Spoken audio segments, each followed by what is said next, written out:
Allah melihat kamu.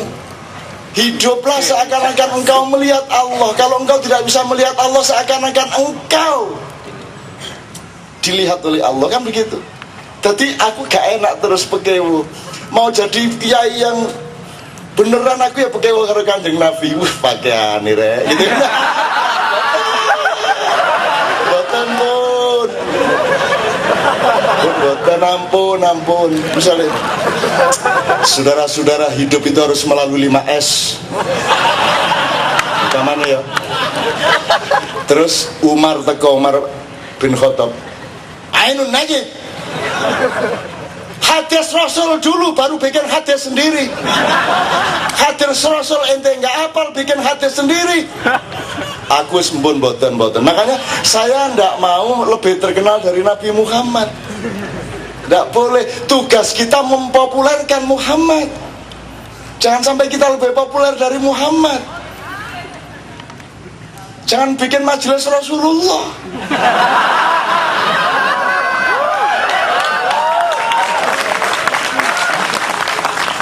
Majelis Allah Subhanahu wa ta'ala mesisan. Bikin klub sepak bola Ar-Rahman Ar-Rahim.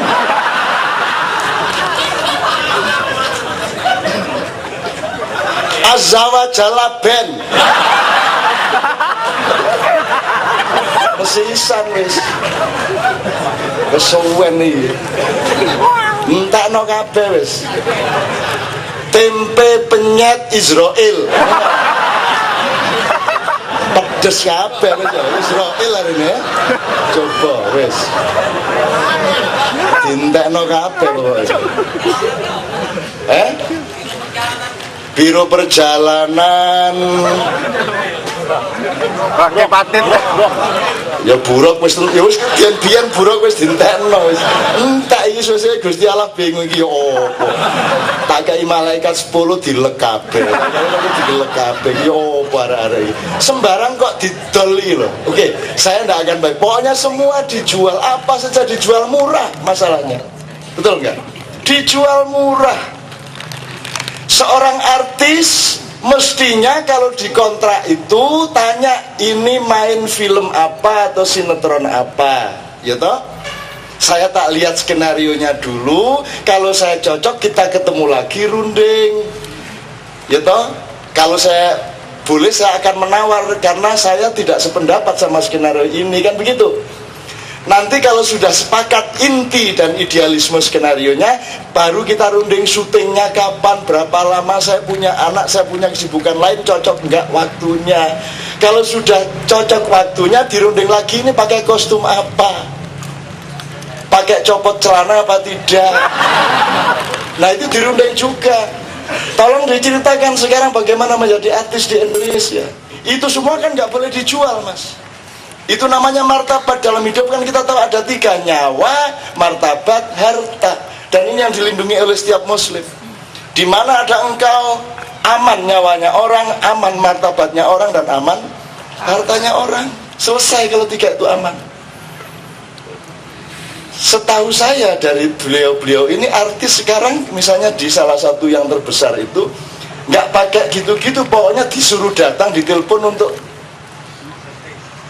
untuk coba kostum, tidak ngerti akan main apa, dan datang ke syuting pun tidak jelas skenarionya apa, pokoknya disuruh apa aja mau. Itu namanya bukan jual keaktoran, jual martabat. Seniman punya martabat, puisi ada martabatnya, pelawak aja ada martabat. Pelawak kok sing dieksploitir merongose, butae, kan gitu. PSE, jadi sing didol ku fisik, saking gak melakune uteke. Oke, ini contoh-contoh manusia. Jadi kita dan nanti di dalam satuan yang besar kita mengenal yang namanya kapitalisme. Nanti saya mohon Mas Yan untuk bercerita sedikit mengenai apa yang sedang kita hadapi bersama sekarang ini sehubungan dengan mentoknya kapitalisme dan bumerang kapitalisme internasional. Kita akan mengalami kolaps yang sangat serius, kecuali rakyat Indonesia. Nek Anda kan tidak ada kolaps. Wis biasa. Kole popo. Apa gak mangan wis biasa. Akeh tonggo, ya akeh konco, akeh warung, gitu. Ngutang. Mangan kerupuk 8 ngaku 3. Alah, gampang di Indonesia punya nafas sendiri rakyat Indonesia, dan yang diuntungkan adalah SBY. Kelihatan di dunia seolah dia presiden yang sukses, padahal itu karena rakyatnya hidup dengan nafasnya sendiri, dengan ubet swastanya sendiri, tanpa tergantung negara, kan begitu. Jadi rakyat Indonesia sangat menolong pemerintahnya, bahkan sangat menolong dunia. Kalau yang kecil-kecil di Jalan Sudirman sangat menolong perusahaan-perusahaan besar.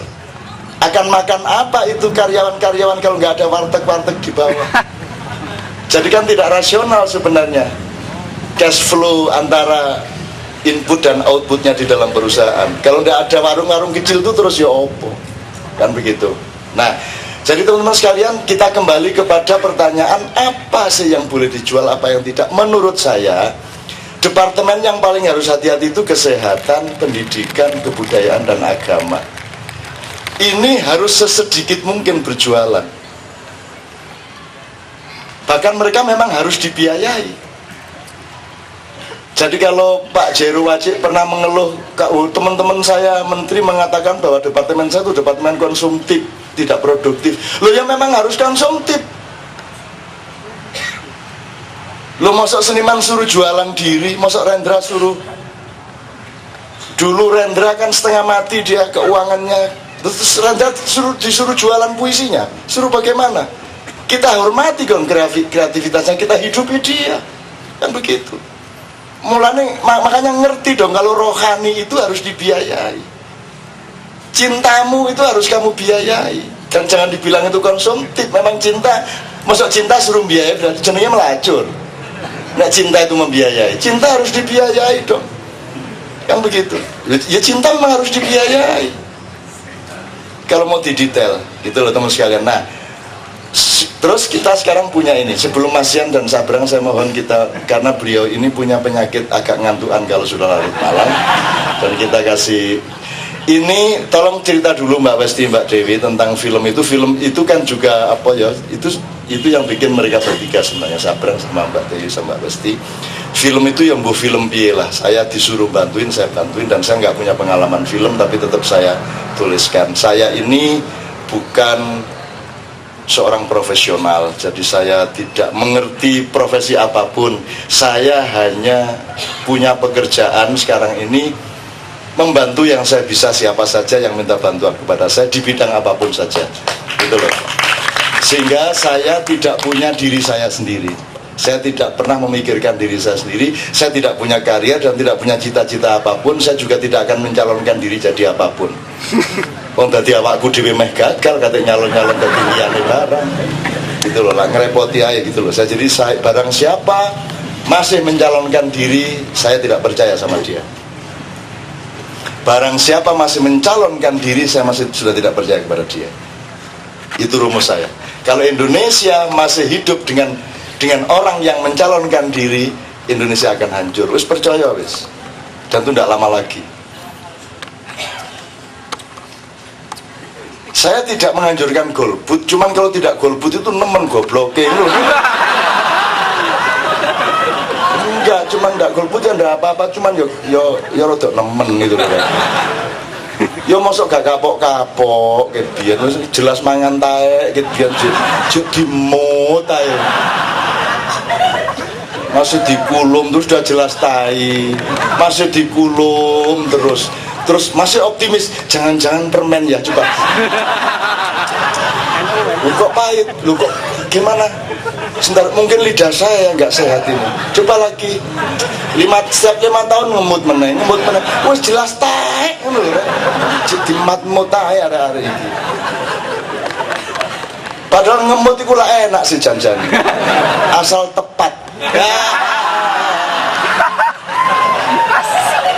Semua harus pada proporsinya masing-masing lah ya. Jadi kalau orang sudah tidak mengerti proporsi, tidak mengerti patrat, tidak mengerti ketepatan apa harus bagaimana, ya harus di mana dan seterusnya, maka dia akan hancur hidupnya. Nah, Sekarang kita pelan-pelan sebelum disetel dikit, mungkin Mbak Dewi, Mbak Westi, Mas Sabrang bisa nambahin dikit cerita mengenai Raya.